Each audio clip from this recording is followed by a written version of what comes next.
everybody. I was just working on this Sea Perch Robo Nation robot. It's an underwater robotic vehicle, and I'm hoping we'll be able to use it in challenges or competition games with you guys someday. My bad. Let me introduce myself. My name is Miss Sonia, and if you've noticed my badge, no, I'm not a policewoman or a security guard or an FBI agent. I'm an environmental inspector, and I work for the City of Memphis Stormwater Department. The Stormwater Department regulates and tries to eliminate pollution into our streams, rivers, and lakes. And stormwater is just another word for rain or snow. So think of us as the rain police. It's our job to stop pollution that may enter our storm drains and our ditches, which are often actually channelized creeks that can make our water bodies like streams, lakes, and rivers unhealthy for animals and people. But today I get to perform one of my favorite job duties, which is educating kids about how to help save the planet. But first you got to know how the planet works, where you fit in it, and how to work with it. So today I want to talk to you about our rivers in or around Memphis, renewable resources and water availability, the urban water cycle, stormwater pollution, wetland ecosystem, sustainability, and how you can help. But I want to do it in Miss Sonia style and have some fun. So let's play a game. After each topic, we will play Go with the Flow, the new stormwater game show. Teachers, if you are showing this to your class and want to pause for them to write what they think the answer is, there will be a brief prompt on the bottom right of the screen that looks like this. Pause it then before the answer is given. Please see our department's contact information at the beginning of this video to reach out to us for prizes for your participating students and additional education opportunities. Welcome to Go with the Flow, the Stormwater Trivia Game Show. Woo! Yeah! Woo! Let's go! Woo! Here's your host, Mississippi. Thank you. Hello, and welcome to Go with the Flow. I'm going to start by introducing myself, and then we'll flow down the line so the viewers can learn more about the contestants.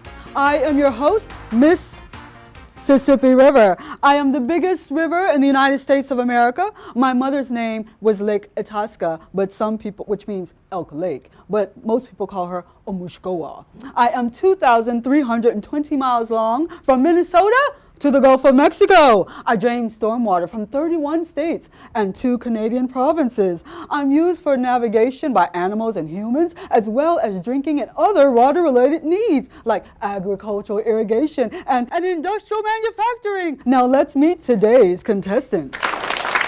Hi y'all. I am Louise Lusahatchee River. I am 64 miles long. I am originally from Hardeman County, which is east of Memphis.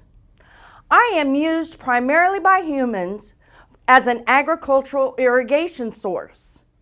But I supply water for many plants and animals all the way to meet up with Mississippi in Fraser every day.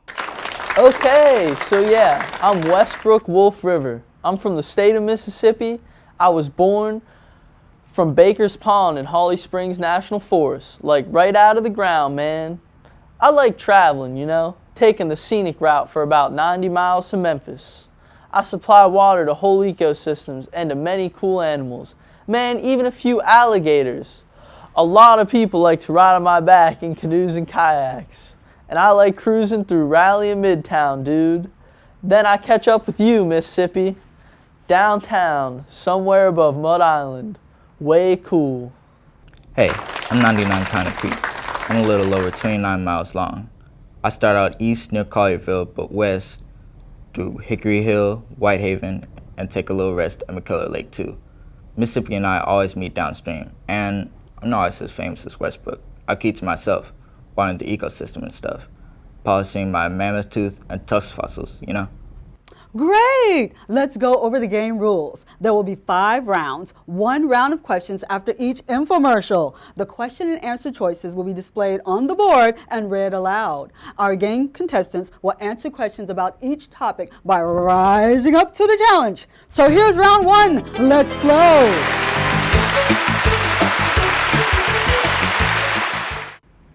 How many rivers flow through or beside Memphis? A, 2, B, 3, C, 4, or D, 5? Oh, I think B3.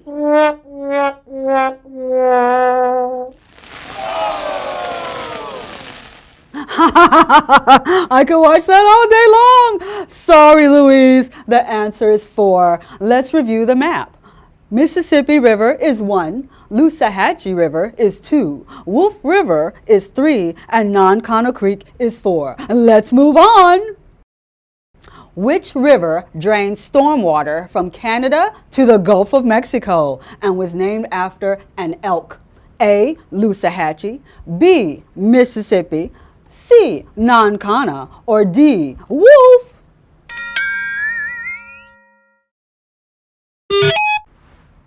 The answer is B. Lock it in. That's correct, the Mississippi. The 2-point bonus question. From which river does Memphis get its drinking water? A, Loosahachie, B, Mississippi, C, Nonconnah, D, Wolf, or E, none of the above? The wolf. D?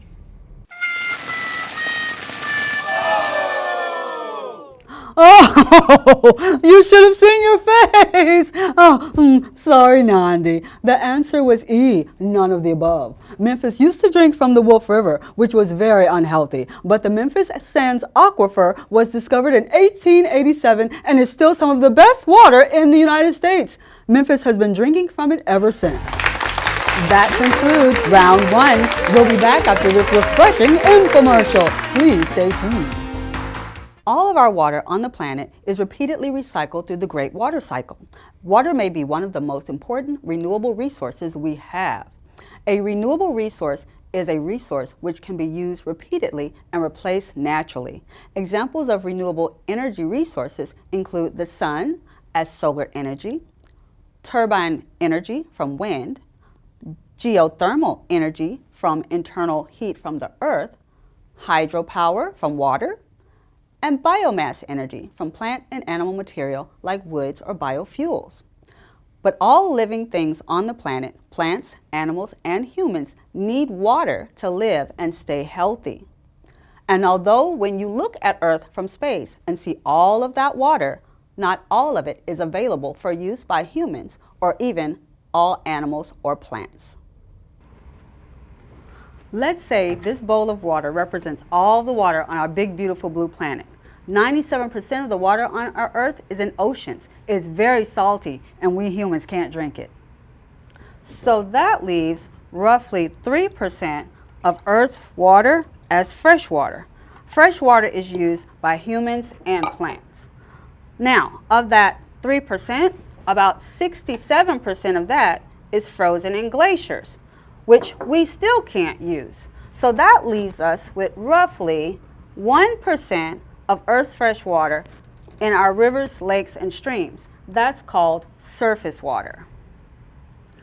Many people all over the world use surface water for drinking, bathing, cleaning, manufacturing, growing food, recreation, and more. We also share surface water with a countless number of animals. Now peep this knowledge.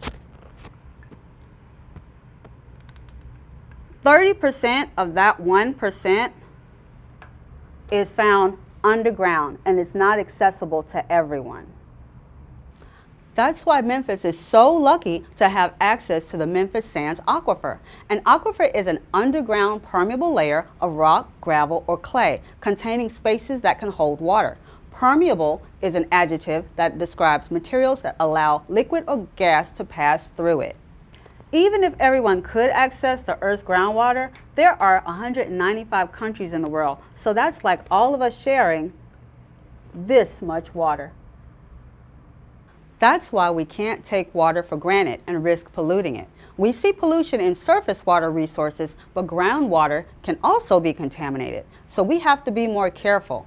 I like that Memphis has many rivers, but I don't think any of us want to drink from them. Welcome to round 2. Let's flow.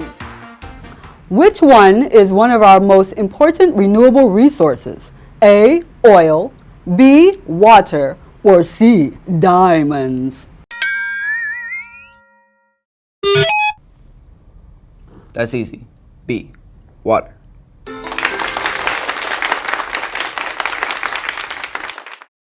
What is an aquifer? A layer of porous rock underground that holds groundwater. B, a heifer or female cow bathing in a river. Or C, a wind turbine energy source.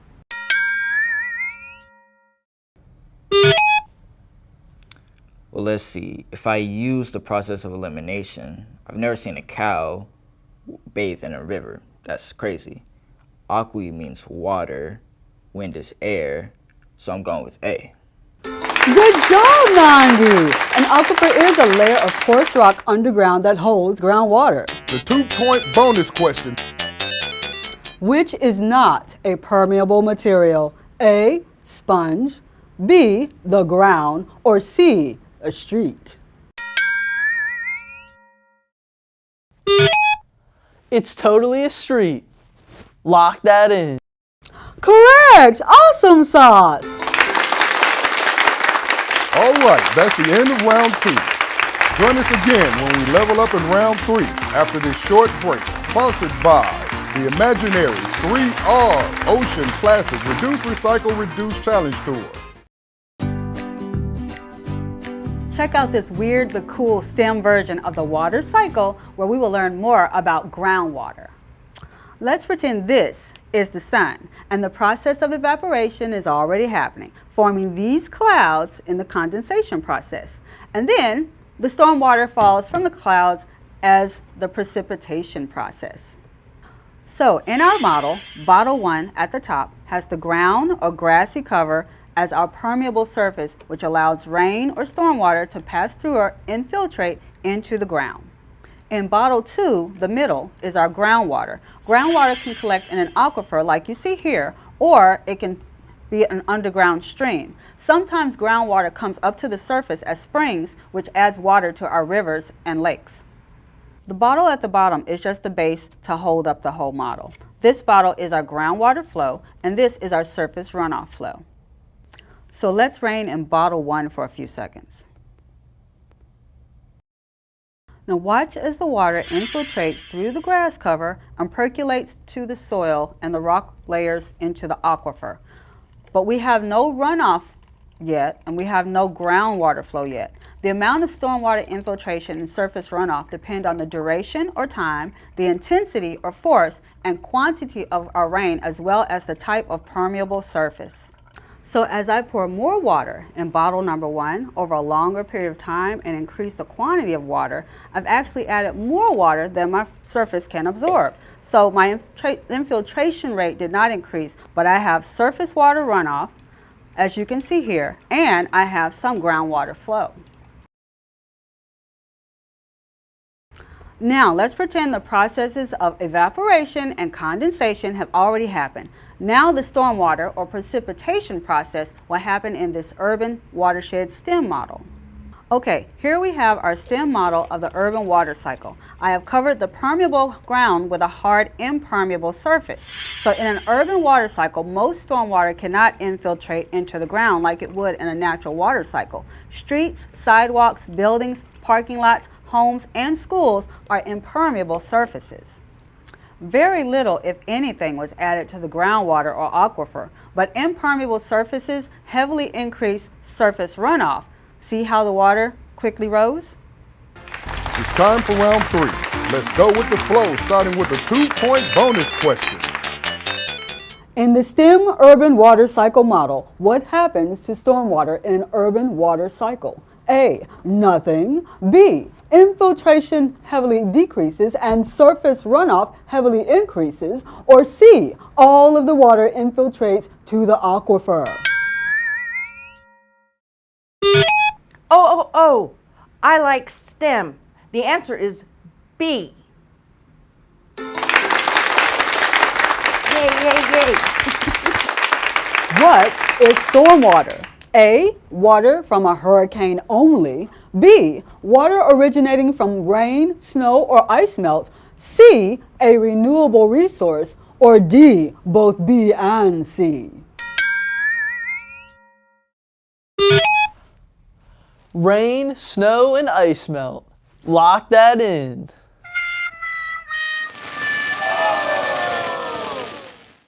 Oh, Westbrook, you are going too fast. You should always read every answer carefully. The answer is D, water originating from rain, snow, or ice, and a renewable resource. Permeable is an adjective that describes what?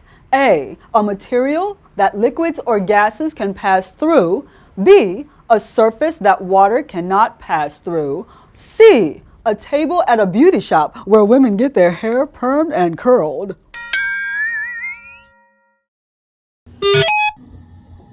It's A, liquid that can pass through a permeable surface. Awesome sauce! That's the end of round 3. Join us again when we level up after this short break. Did you know that Memphis has 2 separate sewer systems? It's called the MS4, which stands for Municipal Separate Storm Sewer System. The 2 parts are the sanitary sewer system and the stormwater drainage system. The difference is the source of the water and if we clean it or not. The sanitary sewer system takes used water from our sinks and flush toilets away from our homes and businesses through underground pipes to one of 2 wastewater treatment facilities that clean the sewage before it is discharged into a water body. The stormwater drainage system carries stormwater from rain events away from our homes and businesses, usually through storm drains connected to underground pipes straight to water bodies without treatment. The stormwater drainage system also includes channelized water bodies, natural water bodies like the rivers, and some of our man-made lakes and ponds. Stormwater is not cleaned or treated because only rain is supposed to go down the storm drain. But pollutants are in the path of rain, and people don't know that what goes in a drain goes to our rivers, and we have a problem. A watershed is an area of land where rain falls and drains to the same water body. Memphis has 3 major watersheds that drain to one of 3 rivers. Stormwater from this area eventually drains to the Loussahatchee River. Stormwater from this area drains to the Wolf River, and stormwater from this area drains to the Nonconnah Creek. All 3 of those water bodies drain to the Mississippi River, which drains to the Gulf of Mexico, which flows to the Atlantic Ocean. We are all connected by watersheds. This is a watershed model. We're going to pretend that this is Memphis, but you can see it's not the clean Memphis we work for. Some things have gone wrong. We've got excessive pesticides on a farm, trash and motor oil and pet waste in a neighborhood.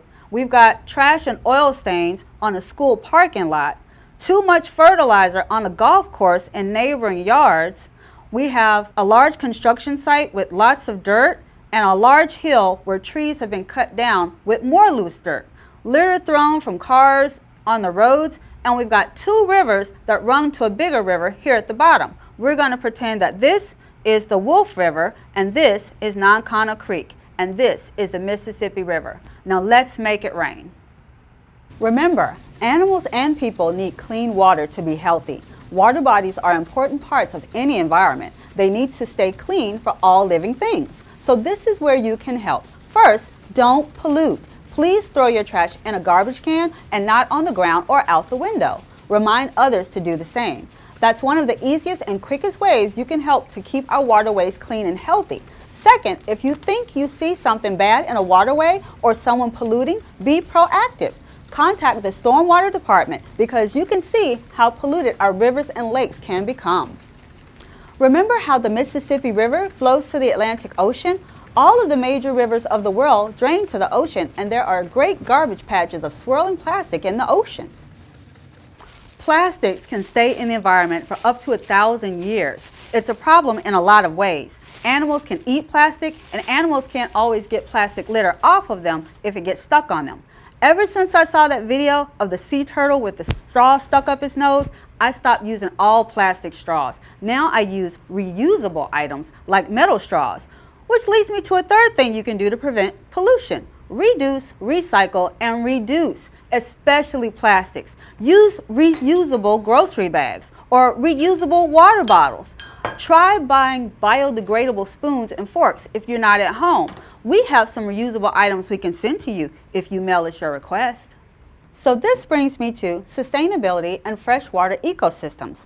Freshwater ecosystems are aquatic ecosystems with very little salt content in the water, and one type is a wetland. Wetlands have fresh water that covers or saturates the soil, either temporarily or permanently. As with any other ecosystem, there is a natural balance of processes, functions, and interactions among living and non-living things. Wetlands have several beneficial functions, in addition to being great for recreation and observation. Wetlands are a great habitat for fish and wildlife to reproduce or nest in. Wetlands can absorb excess stormwater to help with flood control. Wetlands can help to recharge an aquifer. Wetland vegetation traps carbon that could be released as a climate change gas. And wetlands have specialized plants that absorb chemical pollution from the water before releasing it to a river or aquifer. Kind of like this celery stalk absorbing this food dye. Memphis is beginning to focus on new stormwater management solutions called green infrastructure, aka low impact development, that will help to keep our streams, lakes, rivers, and oceans clean and healthy for everybody. Some examples are rain gardens to act like mini wetlands to clean pollutants from our stormwater runoff, and buildings with green roofs to absorb and clean stormwater. A few businesses have permeable sidewalks and parking lots so that stormwater can still infiltrate into the ground like it's supposed to. I always think this is cool. As you guys get older, remember to work with the planet and use its resources sustainably so there's some left for future generations. It's time for the final question. Welcome to the thunderstorm. 3 rivers enter, 1 river leaves and drains to the Gulf. Anybody else catch that?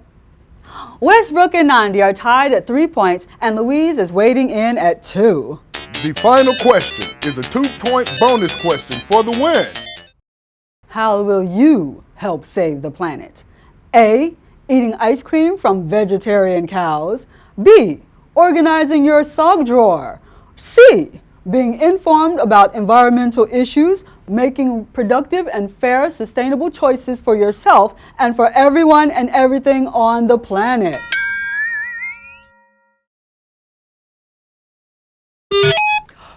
Oh, I am going to get involved and be aware. The answer is C, C, C, C, C, C, C.